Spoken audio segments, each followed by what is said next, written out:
Hi, ஒரு நிமிஷம், யாரும் தள்ளி விட்டு வேணாம். இங்கே எத்தனை பேருக்கு சந்தோஷமாக இருக்குது? நீங்கள் சந்தோஷமாக இருக்கிறீங்க, வீட்டில் இருக்கிற பிள்ளைங்க சந்தோஷமாக இருக்கு பார்க்குறீங்க. இந்த கேள்வி மெயினாக வீட்டில் இருக்கிற அப்பாக்களுக்கு. நீங்கள் உங்கள் வேலையில் கவனம் செலுத்துகிற அளவுக்கு பிள்ளைங்கள்ட்ட கவனம் செலுத்துறது இல்லை.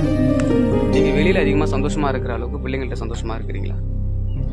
இன்றைக்கி எத்தனையோ குழந்தைங்களுடைய ஏக்கம் அப்பாவுடைய அன்பு தான். அது சரியாக பிள்ளைங்களுக்கு கிடைச்சிட்டாலே பிள்ளைங்களுக்கு எல்லாமே கிடைச்ச மாதிரி. தயவுசெய்து அம்மாக்கள் யாரும் என்னை தப்பாக எடுத்துக்க வேண்டாம். நான் ஏன் அம்மாக்களை சொல்லலை அப்படின்னா, இன்னைக்கு இருக்கிற குழந்தைங்க எல்லாமே அம்மாக்களுடைய அரவணைப்புலையும் அம்மாக்களுடைய அன்பிலையும் தான் இருந்துட்டு இருக்கு. அதனால பிள்ளைங்களுக்கு அதிகமாக அம்மாக்களுடைய அன்பும் ஏக்கமும் பஞ்சம் கிடையாது, ஆனால் அப்பாவை நோக்கி தான் இருக்கு. ஸோ இது அப்பாக்கள் யாரும் சரியாக புரிஞ்சுக்கிறது கிடையாது. தயவுசெய்து குழந்தைங்க கூட கொஞ்சம் டைம் ஸ்பெண்ட் பண்ணுங்க. ஏன்னு கேட்டால் இன்னைக்கு விலை மதிப்பு இல்லாத சொத்து என்னைக்குமே குழந்தைங்க தான். தயவுசெய்து அதை புரிஞ்சுக்கோங்க.